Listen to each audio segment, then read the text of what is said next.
புதுக்கோட்டை நகராட்சியை மாநகராட்சியாக தரம் உயர்த்துவது தொடர்பான செயற்குறிப்பு தற்போது அரசின் பரிசீலனையில் இல்லை. மாண்புமிகு உறுப்பினர் முத்துராஜா அவர்கள். மாண்புமிகு பேரவைத் தலைவர் அவர்களே, புதுக்கோட்டை மிக நேர்த்தியாக திட்டமிடப்பட்டு உருவாக்கப்பட்டது. ஒரு குளத்தில் நீர் நிறைந்தால் பிறகு அந்த நீர் மறு குளத்தில் போய் விழும் அளவிற்கு கால்வாய் வசதிகள் இருக்கும் நகரம். நகரம் விஸ்தரிக்கப்பட்டுக் கொண்டே இருக்கிறது. பரப்பளவு அதிகமாக இருக்கிறது.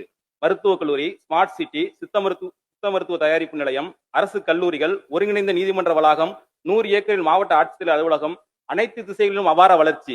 புதுக்கோட்டை நகராட்சியானது மாவட்ட தலைநகரில் அமைந்துள்ள தேர்வு நிலை நகராட்சி ஆகும். தமிழகத்தில் வரலாற்று சிறப்புமிக்க சமஸ்தானமாக இருந்து நாடு சுதந்திரமடைந்த பின்னர் எந்தவித நிபந்தனையும் இன்றி கருவூலத்துடன் புதுக்கோட்டை ஆண்ட மன்னரால் இந்திய பேரரசில் இணைக்கப்பட்டது. புதுக்கோட்டை நகராட்சி பழமை பொருந்திய பெருமை வாய்ந்த நகராட்சி ஆகும். எனவே புதுக்கோட்டை நகராட்சியினை தரம் உயர்த்தி மாநகராட்சியாக அறிவிக்க கோரி புதுக்கோட்டை நகராட்சி மூலம் ஏற்கனவே 2021 கருத்துரு அனுப்பப்பட்ட கேள்வி நகராட்சியா உயர்த்தணும் என்ன ஒரு கேள்வி இருக்கு, அரசின் பரிசீலனையில் உள்ளது. எனவே புதுக்கோட்டை நகராட்சியினை மாநகராட்சியாக மாற்றுவதற்கு மாண்பு அமைச்சர்களை பேரவைத் தலைவர்கள் வாயிலாக கேட்டுக்கொள்கின்றேன்.